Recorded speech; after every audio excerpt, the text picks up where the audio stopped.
Hello friends, good morning. मैं हूं Archana. Welcome to learn with you. शुरू करेंगे अपना आज का सेशन और ये सेशन आपके यूपी टेट, सुपर टेट और सी टेट के लिए मोस्ट इंपोर्टेंट होने वाला है। बाल विकास शिक्षा शास्त्र के इसमें हम क्वेश्चन डिस्कस करेंगे। तो चलिए वीडियो को शुरू करते हैं।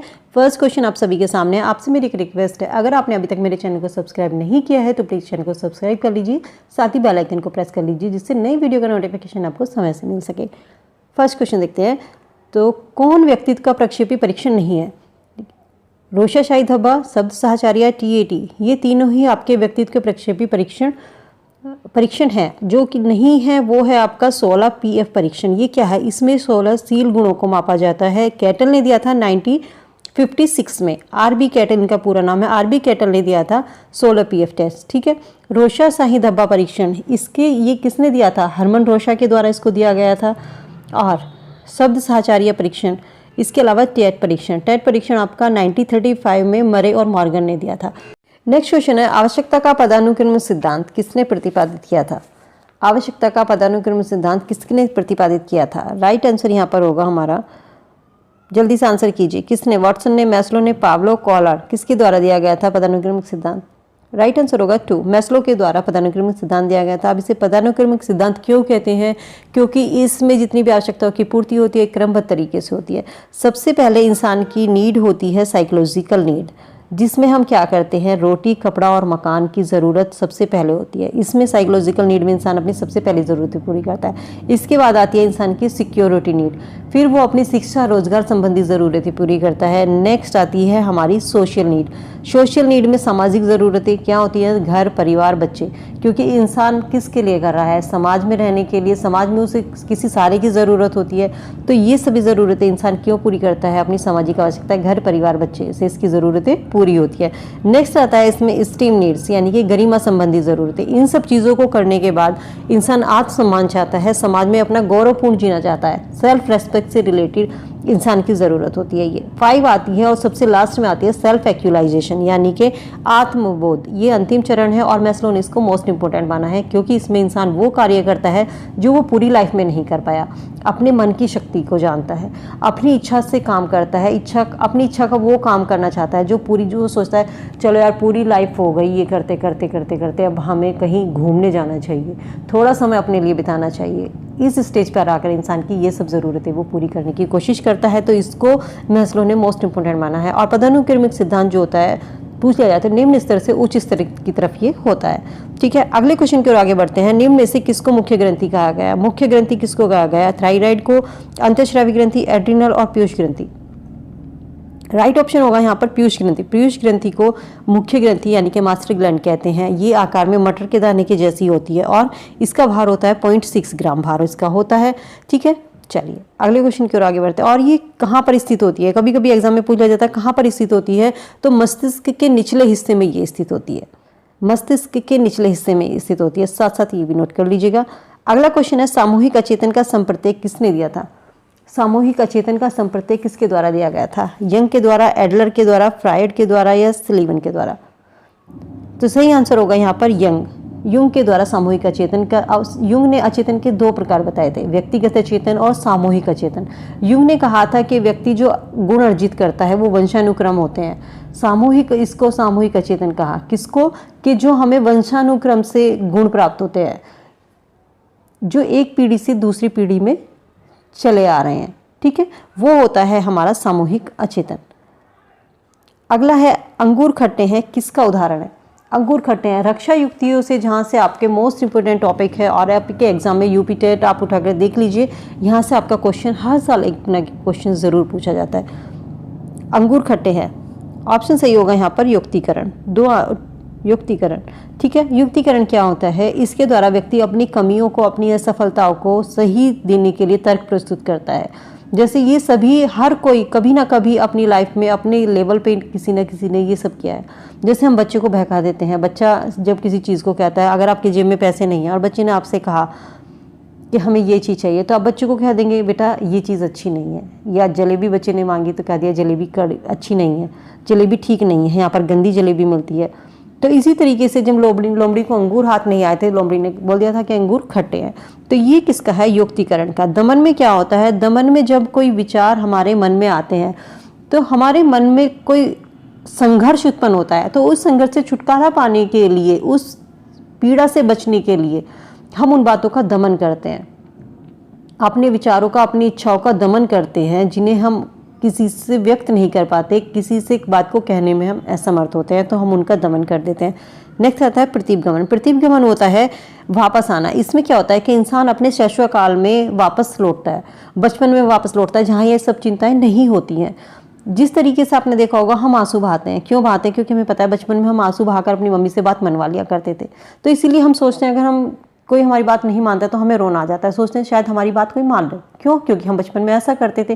तो ये होता है हमारा प्रतीपगमन। ठीक है, चलिए अगले क्वेश्चन की ओर आगे बढ़ते हैं। अधिगम का क्रिया प्रसूत अनुबंधन सिद्धांत किसके द्वारा दिया गया था?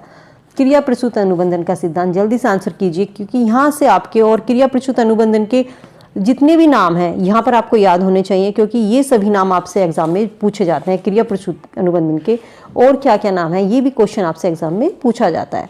तो जल्दी से बताइएगा कि क्रिया प्रसूत अनुबंधन सिद्धांत किसके द्वारा दिया गया था? पावलोव के द्वारा, टॉलमैन, थॉर्नडाइक और स्किनर।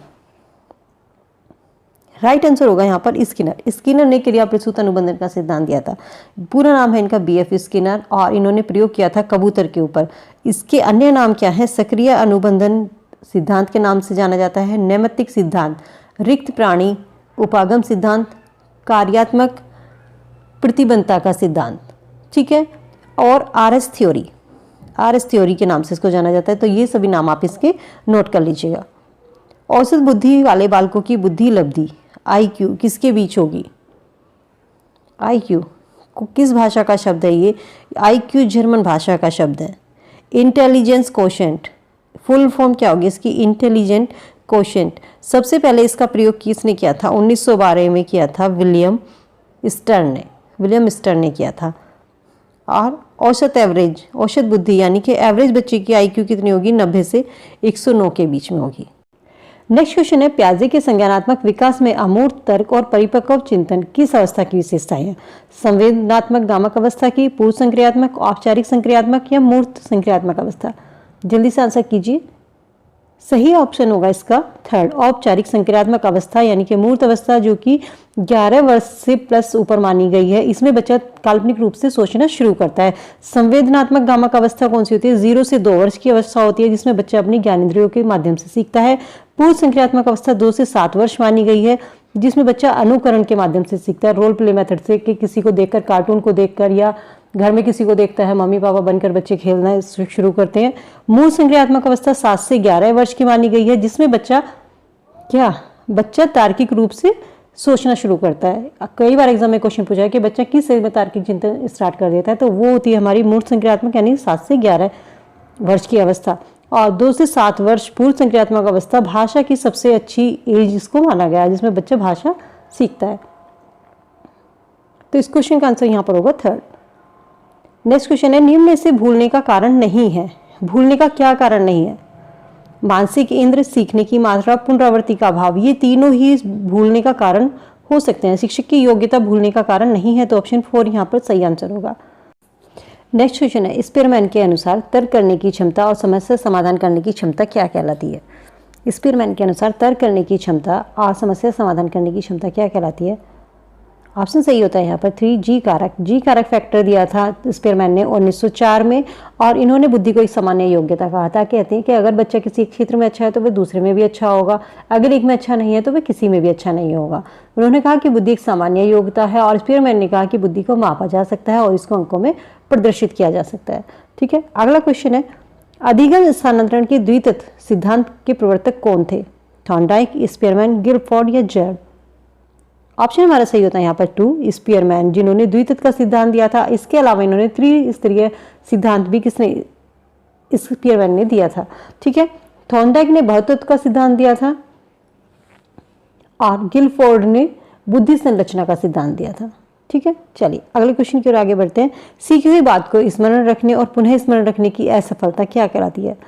जब हम किसी बात को याद नहीं रख पाते या स्मरण रखने और पुनः स्मरण रखने में हम उसमें असफल होते हैं, तो वो हमारा क्या कहलाता है? ऑप्शन हमारा सही होता है यहाँ पर 2, विस्मृति। सामान्य पुरुष में XY गुणसूत्र होते हैं, जबकि सामान्य महिला में गुणसूत्र होते हैं। ऑप्शन आप सभी के सामने है, XX, XXX, XYY और X। महिला में कितने गुणसूत्र होते हैं? ऑप्शन हमारा सही होता है यहाँ पर एक, XX। महिला में XS गुणसूत्र होते हैं और मनुष्य में, पुरुष में XY। ठीक है, टोटल गुणसूत्र कितने होते हैं? 46 होते हैं। आवृत्ति वितरण को रेखाचित्र द्वारा प्रदर्शित करने की विधियों में से एक विधि कौन सी है? आवृत्ति वितरण को जब हम रेखाचित्र के द्वारा प्रदर्शित करते हैं तो किस विधि के द्वारा किया जाता है? आकृति के द्वारा, गुंफा अक्षराकृति, स्तंभाकृति के द्वारा या स्वलिखित आकृति के द्वारा? ऑप्शन हमारा सही होता है यहाँ पर 3, स्तंभाकार आकृति। स्तंभ आकृति जिसमें हम इस तरीके से ग्राफ बनाते हैं और किसी चीज़ को दर्शाते हैं, ये होता है हमारा आवृत्ति। ठीक है, नेक्स्ट क्वेश्चन है, पढ़ते समय सामान्य कक्षा में अध्यापक का सर्वाधिक ध्यान किस मनोवैज्ञानिक तथ्य पर होना चाहिए? जिस समय टीचर क्लास में पढ़ा रहा है तो उस समय मनोवैज्ञानिक तथ्य कौन सा होना चाहिए? शिक्षण तकनीकी, शारीरिक क्षमता, व्यक्तिगत विभिन्नता, पारिवारिक स्थिति। देखिए, पारिवारिक स्थिति यहाँ पर बिल्कुल ऑप्शन गलत होता है। शिक्षण तकनीक हो सकता है शारीरिक क्षमता। तो यहाँ पर ऑप्शन सही होता है C, मनोवैज्ञानिक तथ्य के आधार पर पढ़ाते समय कक्षा में अध्यापक का सबसे अधिक ध्यान होना चाहिए व्यक्तिगत भिन्नता पर, क्योंकि क्लास में अलग अलग तरह के बच्चे बैठे होते हैं, तो इसलिए व्यक्तिगत विभिन्नता पर टीचर्स को ध्यान देना चाहिए। नेक्स्ट है, विकास के मनोसामाजिक सिद्धांत का प्रतिपादन किसने किया था? विकास के मनोसामाजिक सिद्धांत का प्रतिपादन किसके द्वारा किया गया था? Erikson, Kohler, Freud, Watson. Option सही होता है यहाँ पर ए, एरिक्सन। एरिक्सन ने मनोसामाजिक सिद्धांत का प्रतिपादन किया था। नेक्स्ट क्वेश्चन है, इदम, इड, अहम, ईगो और परम। अहम, सुपर ईगो, व्यक्तित्व के 3 घटक किससे संबंधित हैं? युंग से, बेंड्यूरा ने दिए थे, फ्रायड ने या एडलर ने? इड, ईगो, सुपर ईगो, व्यक्तित्व के 3 घटक किसने दिए थे? ऑप्शन हमारा सही होता है यहाँ पर 3, फ्रायड ने। नेक्स्ट क्वेश्चन है, अधिगम में प्रयत्न और भूल के सिद्धांत का प्रतिपादन किसने किया था? प्रयत्न और भूल का सिद्धांत किसने दिया था? तो ऑप्शन हमारा सही होता है यहाँ पर थॉर्नडाइक ने दिया था प्रयत्न और भूल का सिद्धांत। अगला क्वेश्चन है, बालक का विकास आनुवांशिकता तथा वातावरण का गुणनफल है, ये परिभाषा किसके द्वारा दी गई है? मोस्ट इंपोर्टेंट है, इसे नोट कर लीजिएगा, आपके एग्जाम में ज्यादातर ये डेफिनेशन पूछी जाती है। ऑप्शन सही होता है यहाँ पर 1, वुडवर्थ। बालक का विकास आनुवांशिकता तथा वातावरण का गुणनफल है, ये किसने? वुडवर्थ ने कहा था। नेक्स्ट क्वेश्चन है, स्वकेंद्रित अवस्था होती है बालक के जन्म से 2 वर्ष, 3 से 6 वर्ष तक की, 7 से किशोरावस्था की है। किशोरावस्था में स्वकेंद्रित अवस्था कौन सी मानी जाती है? 3 से 6 वर्ष तक की अवस्था को स्वकेंद्रित अवस्था माना जाता है। नेक्स्ट क्वेश्चन है, माँ बाप के साइज से बाहर निकलकर अपने साथी बालकों की संगत को पसंद करना संबंधित है। अपने माँ बाप के साइज से बाहर निकलकर अपने साथी बालकों की संगत को पसंद करना संबंधित है किससे? पूर्व किशोरावस्था। पूर्व किशोरावस्था में बच्चे अपने माँ बाप के साइज से निकलकर बच्चों की संगत को पसंद करते हैं, बच्चों के साथ खेलना पसंद करते हैं। कौन सी? 11 से 13, जिसे हम टीनेजर कहते हैं। 11 से 13 वर्ष की अवस्था पूर्व किशोरावस्था मानी गई है। नेक्स्ट क्वेश्चन है, सीखने का प्राथमिक मूलभूत नियम किससे संबंधित है?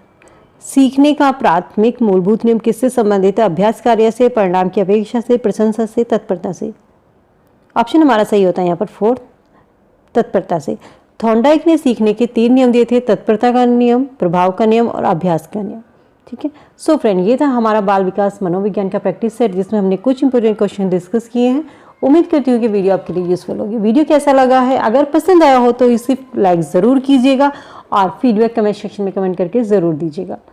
Thank you so much.